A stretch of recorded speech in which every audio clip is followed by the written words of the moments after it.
Kochi പൊന്നുരുന്നിയിലെ അങ്കനവാടിയിലുണ്ടായ ഭക്ഷ്യവിഷബാധയിൽ police പ്രാഥമിക അന്വേഷണം തുടങ്ങും. കുടിവെള്ളത്തിൽ നിന്ന് രോഗബാധയുണ്ടായതിൽ ഏതെങ്കിലും തരത്തിലുള്ള ഗൂഢാലോചനയുണ്ടോ എന്ന് അന്വേഷിക്കണമെന്നാവശ്യപ്പെട്ട് ഡിവിഷൻ കൗൺസിലർ പോലീസിന് പരാതി നൽകിയിരുന്നു. ഈ സാഹചര്യത്തിലാണ് പാലാരിവട്ടം പോലീസ് പ്രാഥമിക അന്വേഷണം തുടങ്ങുന്നത്.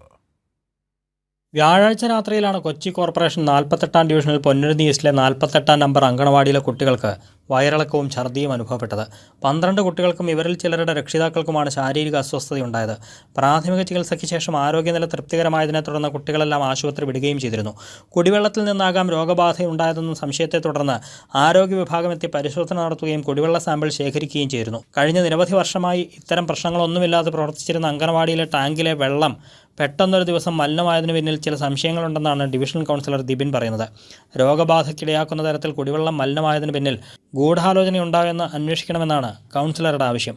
ഇക്കാര്യം ചൂണ്ടിക്കാട്ടി പാലാരിവട്ടം പോലീസിന് കൗൺസിലർ പരാതി നൽകിയിരുന്നു. ഇതേ തുടർന്ന് പ്രാഥമിക അന്വേഷണം ആരംഭിക്കാനാണ് പോലീസിന്റെ തീരുമാനം. കൗൺസിലറുടെ മൊഴി രേഖപ്പെടുത്തുന്നതടക്കമുള്ള നടപടികളും ഉടനുണ്ടാകും. കൈരളി ന്യൂസ്, കൊച്ചി.